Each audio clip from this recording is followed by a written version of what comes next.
নমস্কার বন্ধুরা, আমি কিছুদিন হলো তোমাদের সঙ্গে কোনো রান্নার ভিডিও শেয়ার করিনি। তো দেখো, এটা নিরামিষ রান্না করেছিলাম, সেটা তুলে ধরলাম তোমাদের সামনে। এখানে আলু কুমড়ো তরকারি করেছিলাম, আলু কুমড়ো আর ছোলা মটর মিশিয়ে। তো শুকনো লঙ্কা আর পাঁচফোড়ন দিয়ে এখানে আলু আর কুমড়ো কেটে রেখেছিলাম, সেটা দিয়ে দিলাম। এটা কোনো মশলা দেবো না, শুধু নুন হলুদ দিয়েই করবো, আর কাঁচা লঙ্কা শুকনো লঙ্কা মিশিয়ে ফোড়ন দেবো।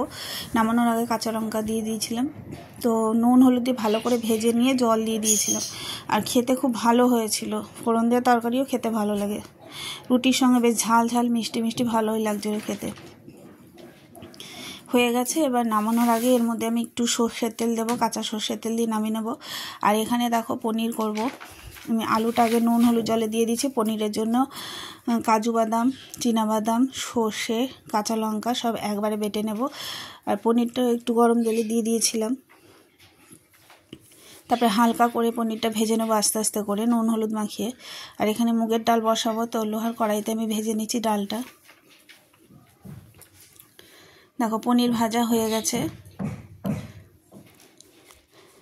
ডালটা ভেজে জল দিয়ে দিয়েছি, এখানে সেদ্ধ হতে থাকুক। এদিকে আমি তরকারিটা বসিয়ে দিই।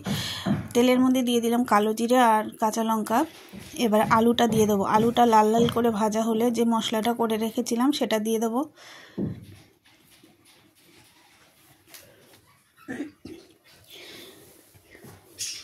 দেখো আলুটা ভেজে নিয়েছি, এবার এতে আমি হলুদ দিয়ে দেবো, পরিমাণ মতো হলুদ দিয়ে দেবো। এখানে সাদা সাদা দেখতে লাগছে, কিন্তু কালারটা ভালো এসেছিলো তরকারির।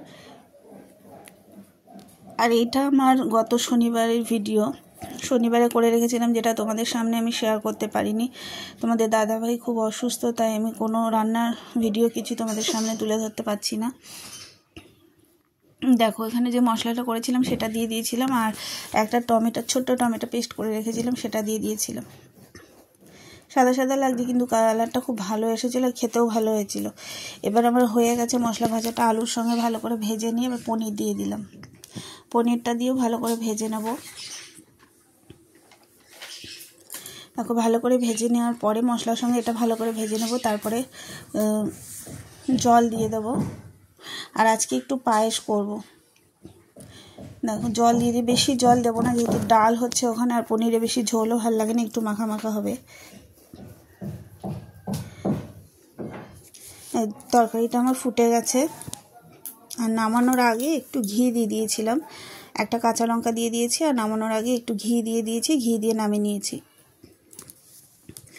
ব্যাস হয়ে গেছে। আর এদিকে পায়েস করব, দুধ বসিয়ে দিয়েছি, দিয়ে দিয়েছি একটা তেজপাতা মাঝখান দিয়ে কেটে দিয়েছি, একটা এলাচ দিয়েছি। আর এখানে ওই দুধের মধ্যে গুঁড়ো দুধটা আমি গুলে রাখছি, এটা নামানোর আগে দিয়ে দেবো পায়েসটা। আর দেখো চালটা ধুয়ে নিয়েছিলাম। আর এখানে আমি চায়ের কাপের বড় একটা চায়ের কাপ আছে, ওখানে 1 কাপ আমি চাল নিয়েছিলাম। আমার কথাও আমার আটকে যাচ্ছে। তো ভালো করে ধুয়ে আমি দেখো দিয়ে দিয়েছি দুধের মধ্যে। এবার এটা ফোটার পরে এখানে আমি কাজু বাদাম আর কিশমিশ রেখেছি। কাজু বাদামটা একটু ভেজে নিয়েছি, কেননা অনেক দিন হয়েছে, নরম হয়ে গেছে।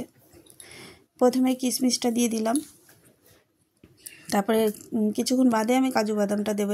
আর এটা আমি পায়েসটা করব আমি বাতাসা দিয়ে। লক্ষ্মী পুজোর সময় বাতাসা কিনেছিলাম, অনেকটা বাতাসা আছে, বাতাসা দিয়ে করলে ভালোও লাগে। চিনি দেয়নি, আজকে পুরো বাতাসা দিয়ে করেছিলাম, আর একটু গুড় দিয়ে দিয়েছিলাম। এই যে দেখো গুড় দিয়েছিলাম, টেস্ট হয়েছিল। চিনির থেকে গুড় বাতাসা দিয়ে পায়েস করলে ওটা ভালো হয় খেতে।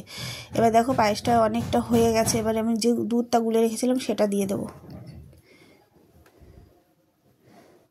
কতটা হয়েছে, প্রায় হাফ গামলা থেকে একটু কম, অনেকটাই হয়েছিল। মা ছেলে খুব ভালোবাসে এটা খেতে। দেখো পায়েসটা আমার পুরোপুরি হয়ে গেছে, নামিয়ে দিয়েছি। এরকমভাবে না নামালে এই অবস্থায় একদম জমে যাবে।